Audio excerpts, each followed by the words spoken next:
ಲೇಸುದಾಸರಿಗೆ ಸಿರಿ ಭಾಗವತರಿಗೆ, ದಾರಿದ್ರ್ಯ ದ್ರೋಹಿಗಳಿಗೆ ಕೀರ್ತಿ ಕಿಂಕರರಿಗೆ, ಅಪಕೀರ್ತಿ ಕ್ರೂರಿಗಳಿಗೆ ಜಯ ದೇವರಿಗೆ, ಅಪಜಯ ಮಂಕುಗಳಿಗೆ ಪುರಂದರ ವಿಠಲನ ಆಳುಗಳಿಗೆ ಮುಕ್ತಿ, ದೈತ್ಯರಿಗೆ ಅಂಧಂತಮಸ್ಸು ಸಂದೇಹವಿಲ್ಲ.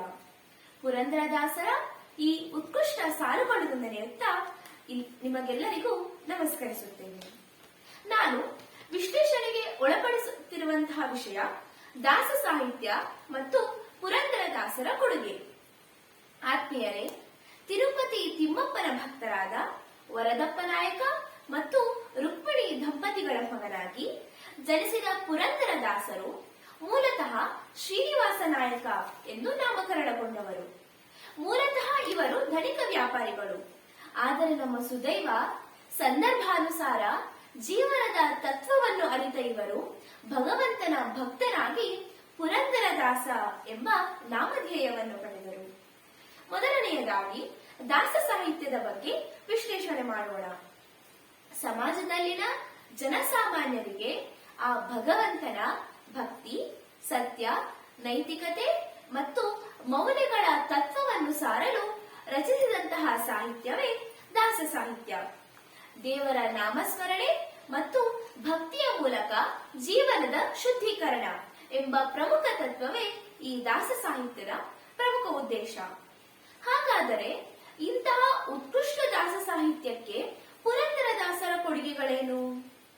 ಇವರ ಸಾಹಿತ್ಯವು ಅದ್ಭುತ ಸಂಗೀತವನ್ನು ಒಳಗೊಂಡಿದ್ದು, ತಮ್ಮ ಕೀರ್ತನೆಗಳ ಮೂಲಕ ಭಗವಂತನ ಭಾವವನ್ನು ಜನರಿಗೆ ತಲುಪಿಸಿ ಸಮಾಜ ಸುಧಾರಕರಾಗಿದ್ದಾರೆ.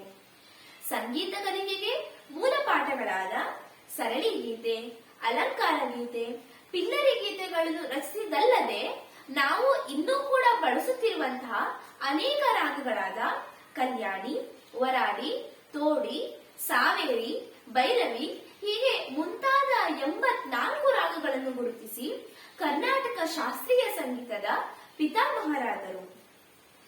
ಇವರು 4 ಲಕ್ಷಕ್ಕೂ ಹೆಚ್ಚು ಕೀರ್ತನೆಗಳನ್ನು ರಚಿಸಿ ದಾಸ ಸಾಹಿತ್ಯದ ಪಿತಾಮಹರಾದರು.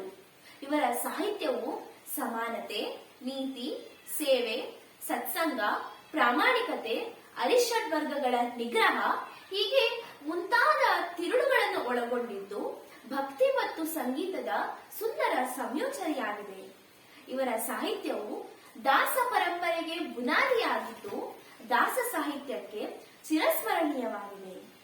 ಕರ್ನಾಟಕ ಶಾಸ್ತ್ರೀಯ ಸಂಗೀತದ ತ್ರಿಮೂರ್ತಿಗಳಲ್ಲಿ ಒಬ್ಬರಾದ ಶ್ರೀ ತ್ಯಾಗರಾಜರು ತಮ್ಮ ಪ್ರಹ್ಲಾದ ಭಕ್ತಿ ವಿಜಯಂ ಎಂಬ ಲೇಖನದಲ್ಲಿ ಪುರಂದರದಾಸರು ನನ್ನ ಸಂಗೀತ ಗುರುಗಳು ಎಂದಿದ್ದಾರೆ. ಇದು ಪುರಂದರದಾಸರ ಸಾಹಿತ್ಯ ಕೊಡುಗೆಗೆ ಹಿಡಿದ ಕನ್ನಡಿಯಾಗಿದೆ.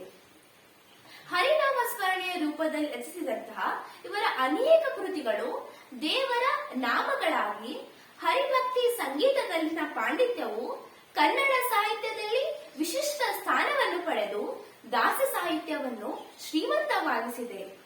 ಇವರು ವೇದ, ಉಪನಿಷತ್ತುಗಳ, ಪುರಾಣಗಳ ಮತ್ತು ಭಗವದ್ಗೀತೆಯ ಸಾರವನ್ನು ಎಲ್ಲರಿಗೂ ಅರ್ಥವಾಗುವಂತೆ ಸರಳವಾಗಿ ತಮ್ಮ ಸಾಹಿತ್ಯ ಮತ್ತು ಸಂಗೀತದ ಮೂಲಕ ಅದ್ಭುತವಾಗಿ ಚಿತ್ರಿಸಿದ್ದಾರೆ.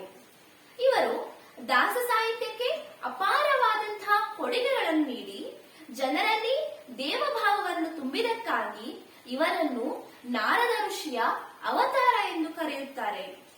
ಇವರ ಪಾಂಡಿತ್ಯವನ್ನು ಪೂರ್ಣವಾಗಿ ಅರ್ಥೈಸಿಕೊಂಡ ಇವರ ಗುರುಗಳಾದ ಶ್ರೀ ವ್ಯಾಸರು ಇವರ ಕೃತಿಗಳಿಗೆ ಪುರಂದರೋಪನಿಷತ್ ಎಂದು ಹೆಸರಿಸಿದರು. ಹಾಗೆ ಇವರ ಸಾಹಿತ್ಯಕ್ಕೆ ಮನಸೋದಂತಹ ಹಿಂದೂಸ್ತಾನಿ ಸಂಗೀತಗಾರರಾದಂತಹ ತಾನ್ಸೇನರ ಗುರು ಸ್ವಾಮಿ ಹರಿದಾಸರು ಪುರಂದರದಾಸರ ಶಿಷ್ಯರಾದರು. ಅನೇಕ ಪಾಶ್ಚಿಮಾತ್ಯ ಚಿಂತಕರು, ತತ್ವಜ್ಞಾನಿಗಳು ಪುರಂದರದಾಸರ ಸಾಹಿತ್ಯ ರಚನೆಯಲ್ಲಿ ತೀವ್ರ ಆಸಕ್ತಿಯನ್ನು ತೋರಿಸಿದ್ದಾರೆ. ಅದರಲ್ಲಿ ಒಬ್ಬರು ಜರ್ಮನ್ ಸನ್ಯಾಸಿ ಹರ್ಮನ್ ಮೊಗ್ರಿಂಗ್ ಎನ್ನುವವನು ಕನ್ನಡವನ್ನು ಕಲಿತು ಪುರಂದರದಾಸರ ಕೃತಿಗಳನ್ನು ಜರ್ಮನ್ ಭಾಷೆಗೆ ಅನುವಾದಿಸಿಕೊಂಡಿದ್ದಾರೆ.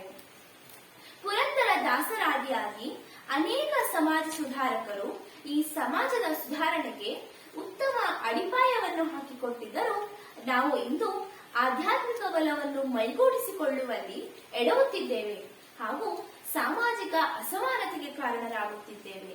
ಹಾಗಾಗಿ ವಚನ ಸಾಹಿತ್ಯ, ದಾಸ ಸಾಹಿತ್ಯ, ಭಕ್ತಿ ಮಾರ್ಗ ಹೀಗೆ ಮುಂತಾದ ಸಂಸ್ಕಾರಯುಕ್ತ ಮಾರ್ಗದಲ್ಲಿ ಸಾಗಿ ಸುಸಂಸ್ಕೃತರಾಗುವುದರೊಂದಿಗೆ ಇಂತಹ ಮಹಾತ್ಮರು ಬಾಳಿ ಬದುಕಿದ ಈ ಪುಣ್ಯ ಭೂಮಿಗೆ ಸನಾತನ ಸಂಸ್ಕೃತಿಯ ತಿಲಕವಿಡೋಣ.